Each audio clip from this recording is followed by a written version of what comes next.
Present మనం చూస్తున్న ఈ లొకేషన్ వచ్చి తిరుపతిలో ఉన్న తిరుపతి టు బెంగళూరుకెళ్లే హైవే అనేది మనం చూస్తున్నాం.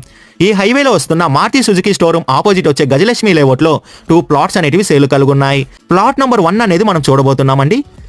మీరు చూస్తున్న ఈ ప్లాట్ అనేది సేల్ కలుగున్న ప్లాట్. ఈ ప్లాట్ డీటెయిల్స్ విషయానికి వస్తే ఫేసింగ్ అనేది ఈస్ట్ ఫేసింగ్ తో ఈ ప్లాట్ అనేది వస్తుంది. మెజర్మెంట్ చూసుకుంటే 40కి 40తో మంచి స్క్వేర్ గా ఈ ప్లాట్ అనేది ఉందండి. టోటల్ అంకణం చూసుకుంటే 44.4 అంకణం కలిగిన ప్లాట్ అనేది మనం చూస్తున్నాం. ఈ ప్లాట్ ప్రైస్ విషయానికి వస్తే పర్ అంకణం మనకి 1,35,000 చెప్తున్నారు.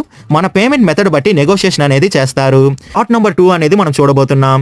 మీరు చూస్తున్న ఈ ప్లాట్ అనేది సేల్ కలుగున్న ప్లాట్ అండి. ఈ ప్లాట్ డీటెయిల్స్ విషయానికి వస్తే మనం చూస్తున్న ఈ ప్లాట్ అనేది north and west corner plot అనేది మనం చూస్తున్నాము. ఈ ప్లాట్ మెజర్మెంట్ చూసుకుంటే 50కి 54తో మంచి స్క్వేర్ గా ఈ ప్లాట్ అనేది ఉందండి. టోటల్ అంకణం చూసుకుంటే 75 అంకణం కలిగిన ప్లాట్ అనేది మనం చూస్తున్నాం. ప్లాట్ ప్రైస్ విషయానికి వస్తే పర్ అంకణం మనకి 1,35,000 చెప్తున్నారు.